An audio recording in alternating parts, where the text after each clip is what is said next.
We won't be able to build the strongest economy in the G7 without the full and equal participation of women, gender diverse people, and of course the inclusion of our incredible Filipino Canadians across the country. May 13 nang itinalaga si Member of Parliament Richie Valdez bilang Minister of Women and Gender Equality sa bagong gabinete ni Prime Minister Mark Carney.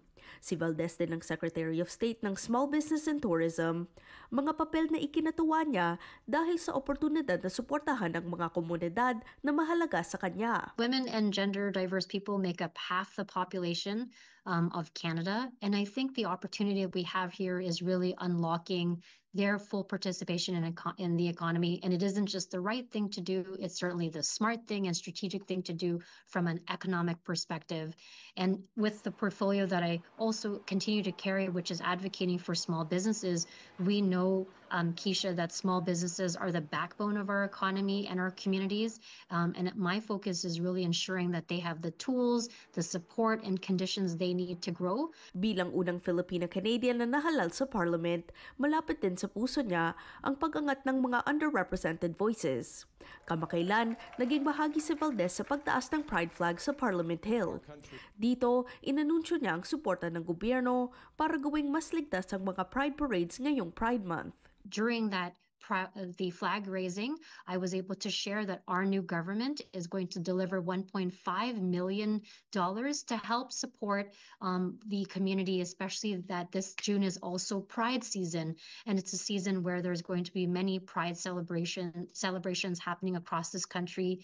The money will go towards ensuring that those Pride celebrations will be safe and secure so that all Canadians can enjoy. Isa rin ito sa mga panawagan kay Valdez ng CBOL Filipino-Canadian Pride Network, grupo ng mga 2S LGBTQ+ Filipino-Canadians sa Toronto.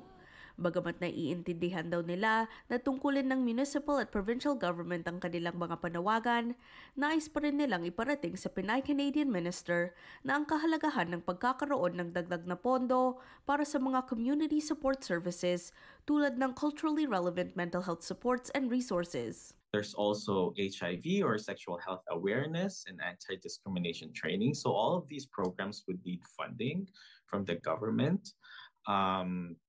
Especially for the Filipino LGBTQ community, it's still a taboo to actually talk about sexual health, given that it's culturally, again, not accepted, or we don't openly talk about it in our circles or in our family. Aniya, malaking tulong din kung magkaroon ng Federal Advisory Group na kakatawan sa mga Filipino-Canadian 2S LGBTQ+ member para mas matutukan ang kanilang mga pangangailangan. By establishing a dedicated advisory group comprising of Filipino-Canadian LGBTQI leaders, youth, and advocates, our community can help provide direct input on those policies, the funding priorities, and community needs. Sa buwan ng Hunyo, sabayang ipinagdiriwang ang Filipino Heritage Month at Pride Month, kaya ani di mayuga, panahon ito para kilalanin ang mga kwento, sining at advokasya ng mga Filipino-Canadian 2S LGBTQ+ community members.